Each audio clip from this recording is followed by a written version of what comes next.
match up, so I have to watch it. Wait, what part is this? It's part 4. Oh, I can't. We're watching JoJo, the anime. I'm ashamed.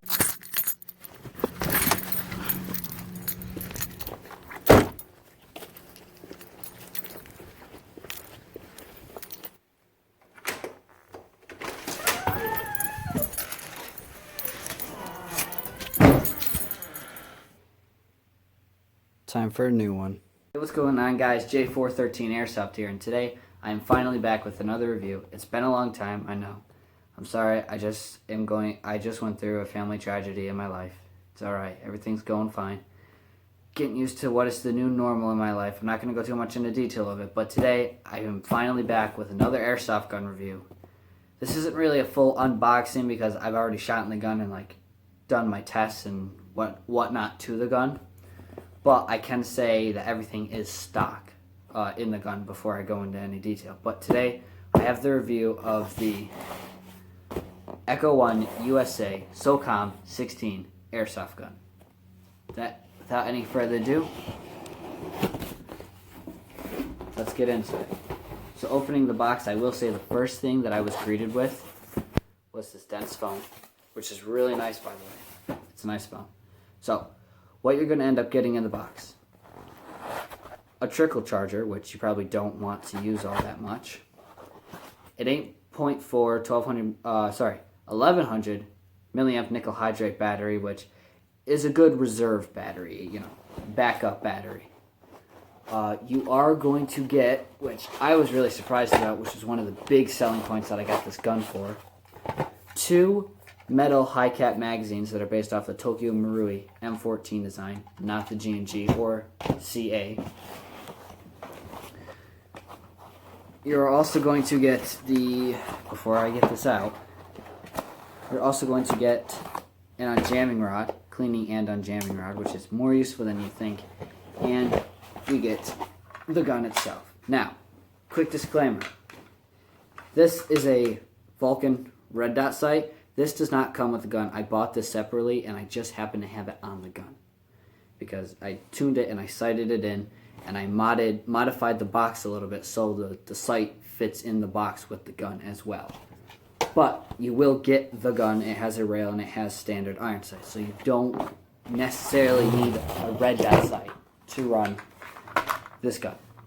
So first things first, taking a look at the gun. When you first pick it up, you notice that have a little bit of a heft to it, I'm not going to lie. However, starting front to end, US mandated, orange tip as always, in plastic. You have a small fake compensator with gas port holes. Nothing too exciting there. You have your front sight, and then almost immediately after that, housing the outer and inner barrel. This is going to go straight to the stock. Has a little bit of an exposed outer barrel down here. You're going into the stock, which consists at the front of your front sling sloop that swivels, your SOCOM rail to mount any sort of optic like I have. Moving on back on the right hand side, you have your bolt, which does nothing but sounds nice. On the left hand side, you're going to have your bolt lock here. Pull it back, push this down, release, and your bolt will stay open. Power stroke, extend it forward. Next to that, you're also going to have one of the 2 thread ports to mount a closer M14 mount if you want to.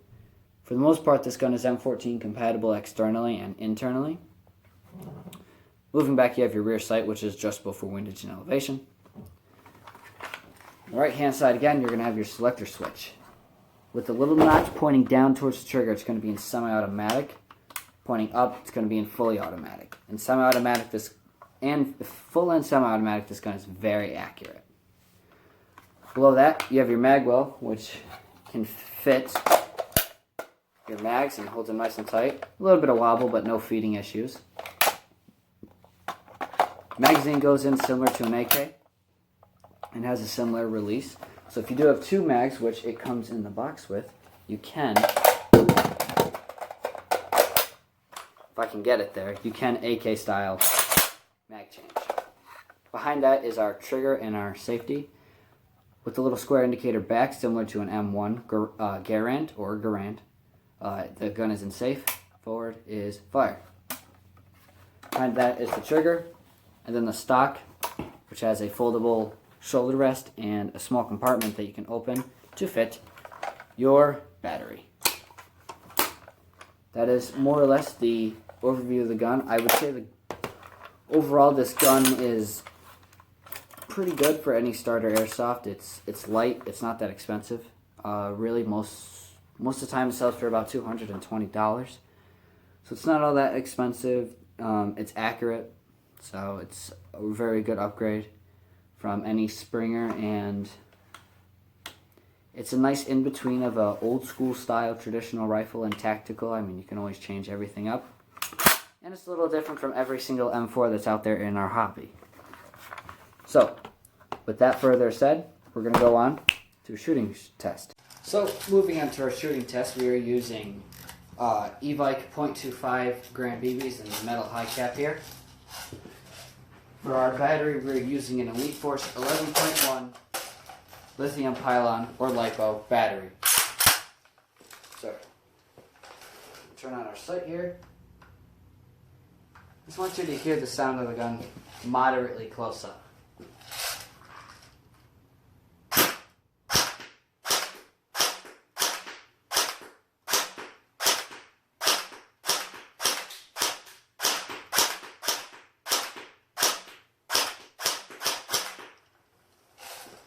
So semi-auto. Now we're going to try a couple shots in full auto. And then I'll give you guys a couple other shots of me shooting the gun, and then yeah, that'll pretty much be it. So again, this is with an 11.1 LiPo battery.